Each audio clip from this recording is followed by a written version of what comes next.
তা কি ওরা যা বলছে সেটা মিথ্যা প্রচার, আমরা যা বলছি সেটা মিথ্যা প্রচার? সত্যটা কোথায়? কিভাবে ধরতে হবে যাতে করে অন্যরা মেসেজটা পেয়ে যায় যে এখানে গোলমাল করে সুবিধা হবে না, বিপদে পড়বে, তার পরিবার জেনে যায়, তার প্রতিবেশী জেনে যায় যে সে ধরা পড়ছে এবং ভবিষ্যতে কেউ উৎসাহিত না হবে। এরকম এক বাংলাদেশ আমরা করতে চেয়েছি, সেটার নামেই আমরা নতুন বাংলাদেশ বলেছি এবং আমরা এটাতে বিশ্বাস করি।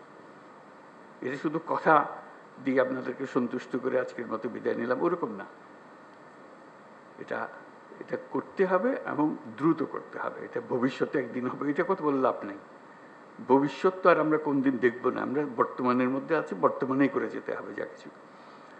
কাজেই সেটাই আপনাদের কাছে আরজ যে খোলাখুলিভাবে আলাপ করবেন বিষয়টা, এবং এই তথ্যটা কিভাবে পাবো, কিভাবে সংগ্রহ করব, কিভাবে নিরাপদে সংগ্রহ করব, যে তথ্য দিচ্ছে সে আবার বিপদে পড়ে না যায়, মুশকিল তো, ওইটাও নিশ্চিত করা।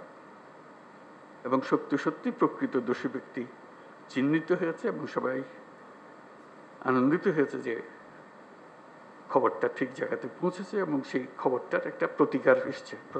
শুধু খবর দেওয়া না, খবরের পেছনে এটা প্রতিকারও এসছে। তো সেই বিষয়গুলো আলোচনার জন্য আজকে এসছি, আপনারা খোলাখুলিভাবে আলাপ করবেন। আদিলুর বোধহয় এটা সঞ্চালন করবে, আর উপদেষ্টা আদিলুর। ধন্যবাদ সবাই।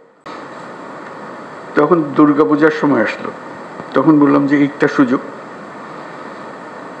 কারণ এখানে একটা বড় সমস্যা হইতে পারে, যেহেতু এটা পূজার ব্যাপার, আনন্দের ব্যাপার, উৎসবের ব্যাপার, এখানে হামলা হওয়ার সম্ভাবনা আছে।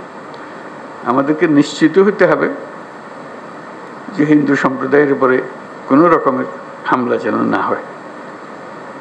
আমি খুব খুশি হলাম, সবাই এটা খুব সিরিয়াসলি নিল। আপনাদের মনে আছে, খুব উৎসব সহকারে সবাই দুর্গাপূজা করলো। কয়েক হাজার পূজা মণ্ডপ ছিল, সব পূজা থেকে খবর হলো সুন্দর হয়েছে। তাঁতিবাজারে একটা ঘটনা হয়েছিল, একটা ককটেল ফাটিয়েছিল একজন, ফাটায়নি, ককটেল মেরেছিল, এটি একমাত্র খবর ছিল। তবু আনন্দিত হয়েছিলাম, নিশ্চিত হয়েছিলাম এই জন্য যে আমরা সবাই একযোগে, এবং সেখানে সবাই যোগদান করেছে। এটা শুধু হিন্দু সম্প্রদায়ের উৎসবের বিষয় ছিল না, এটা পুরা জাতীয় উৎসবে পরিণত হয়েছিল। সবাই উৎসব করেছে, ছেলে মেয়েরা গেছে, বুড়া বুড়িরা গেছে, মুসল্লিরা গেছে, মৌলানারা গেছে, সবাই গেছে, আনন্দ সহকার করেছে। তারপরে মনে একটু তৃপ্তি পেলাম যে না, একটু তো কাজ করেছি। এখন আবার নতুন কথা, হামলা হচ্ছে, অত্যাচারিত হচ্ছে, এবং বিদেশি গণমাধ্যমে না, এটা প্রচার মাধ্যমে বলবো, প্রচার মাধ্যমে প্রচারিত হচ্ছে যে এটা হচ্ছে। তা আমি খোঁজ নিচ্ছি যে কেন হচ্ছে, কি হচ্ছে। সব দিক থেকে খবর না হচ্ছে না,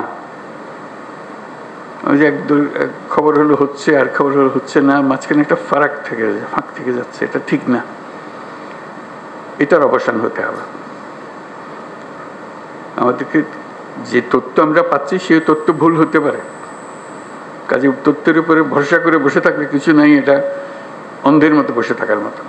আমাদেরকে ভেতরে গিয়ে দেখতে হবে প্রকৃত ঘটনাটাকে। তথ্যের মধ্যে গরমিল কেন? তা কি ওরা যা বলছে সেটা মিথ্যা প্রচার, আমরা যা বলছি সেটা মিথ্যা প্রচার? সত্যটা কোথায়? এই সত্য, প্রথম কথা হলো আমাদের লক্ষ্যের মধ্যে কোনো ফারাক নেই, কোনো গোলমাল নাই, এটা আপনাদেরকে নিশ্চিত করা। এবং তথ্যগুলো কিভাবে আমরা পাবো, ঘটনা ঘটছে সেটা আমাদের জানা, প্রকৃত তথ্য। অনেক সময় সরকারি তথ্যের উপরে ভরসা করা যায় না, কর্তা যা চায় সেভাবেই বলে দেয়, আসলটা মন খুলে বলতে চায় না, যেহেতু কর্তা নারাজ হবে তাতে। আমরা আসল খবরটা জানতে চাই, কিভাবে জানতে চাই, এবং সে